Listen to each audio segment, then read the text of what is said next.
First time here, we are a Christian ministry that is dedicated to helping you live a clean life for Christ and to live that life abundantly. We want you not just to have faith, but to have applied faith working in your life, the kind of faith that can move mountains. If you haven't done so already, subscribe to our channel, hit that bell icon.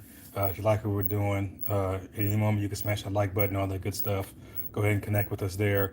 It really helps the channel out. So I don't go live often, and I plan on changing that here in 2022. So you can hear more from me outside of the videos that I just make and put out weekly.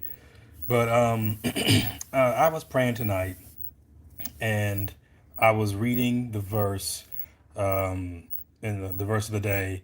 It talked about, it was in Isaiah talking about, God's coming, and make way for God, clear things out, make sure that it's pretty much ready, for what for God in general, and that it's fit for Him. Like if God was coming, how would you really want some of these things to look that are around you? How would you want your life to look?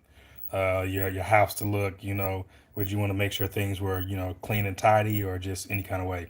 But when I was reading that, not to really talk about the rest of the day, but just to talk about this question popped into my head, and I was praying also. I read, and I was gonna finish praying. Question popped into my head: have you made room in your life for God? I don't know, man. And so, it was definitely good to sit and pray and speak with God about that and just go through that question for myself in my life. That, I believe in God, and I have a personal relationship with Him in Jesus Christ. And, but the question is, have I made room for God in my life? And thinking about my personal life, and I really broke it down like that to say, okay, well, look, in your personal life, have you made room for God?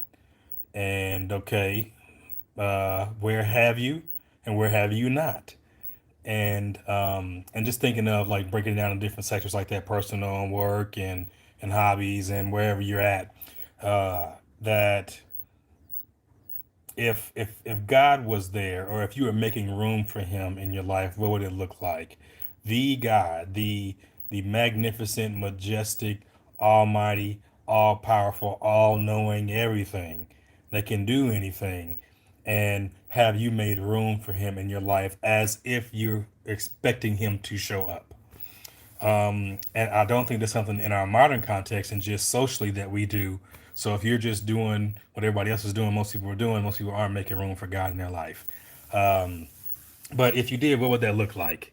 Like you expected for God to show up in your life and for this thing to be this way, or for God's involvement to change that, then what does that look like? You know what I'm saying? So I'm still sitting in my prayer chair, on the ground.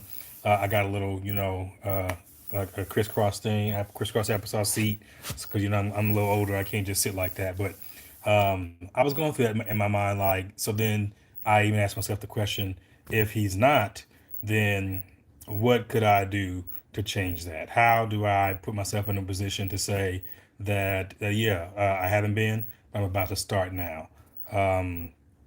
Yeah, so that part. And then I said, okay, well, if not that, in my personal life, I haven't been making room for God.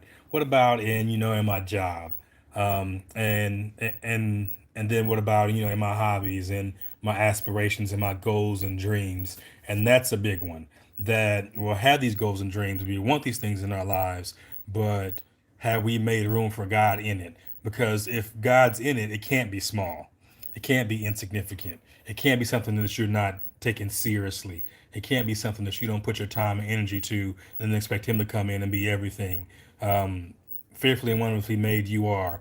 That if you expected God to show up and be in your life, that some of these things you do and you think and you want should look different.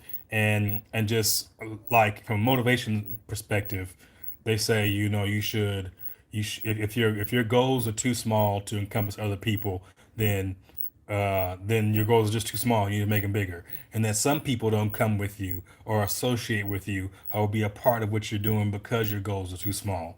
So then, at the same time, are your goals and dreams? Is what you're doing at your job, the impact that you're trying to make, is it so small that even God doesn't have room in it? So it's Monday night. Ask yourself that question. Like, have I made room for God in what I'm doing, and how can I change that? What would that look like? And let's get after it. Let's make it happen.